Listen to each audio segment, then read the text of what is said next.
E kanisa lo Igeresan ko Uganda nesi etiakunit elap osuban kwapelo inumnumere aparit na Idwe ludidik ido okarulo akona akirot nesi aboisit na ilajara kumame otor kede amumune ejasi Idwe jalo no sone numi apara na Idwe morareta kwa kutiere nunara e kansa na chache Uganda lema la balo komunitari kwa pe lap ebe toro ni kere asesen ejautene lo ikoku roda jas activities uleme lo sete ara Idwe kwa pe balo rebe to bolo ko pone lo konoro tore da polo lo menyo ni ko morota so duye be pana pakyo ni jaro ni Idwe very dakina ni boro la ro ko kere jayo to kidane jasi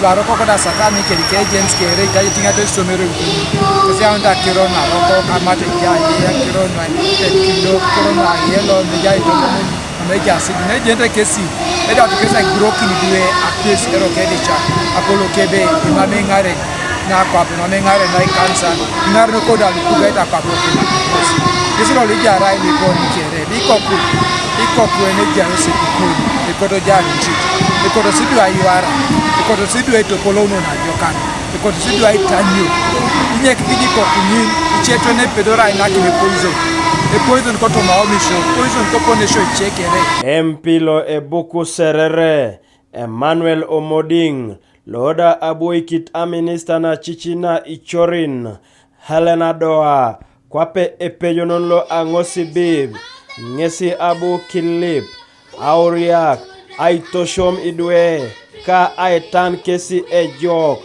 Ekese nutrition is very important. Ekese mental health is very important. Around as the parents are to follow to make sure that our children are well looked after because they are the future. Ekese necessary future leaders of our nation. Edith Mebo Eliano na eyait akirona Idwe kanya naret na kosoroti ngesi abu kilip itunga kere aomom kanuka Idwe na raikesi epote ayangaun ajulujuletanu ajoka koingaren. And actually we are calling upon everyone to think about children because they are our generation changers. So that's why the church has come out and is calling upon everyone. The leaders who make policies, we are calling upon you to make policies that favor children. All the security organs, we are calling upon you to protect children so that our children are safe from violence.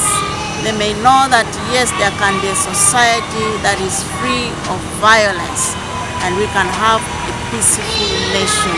Ichie kotoma odwelu ajasi asubanu kesi ineritos kesi da.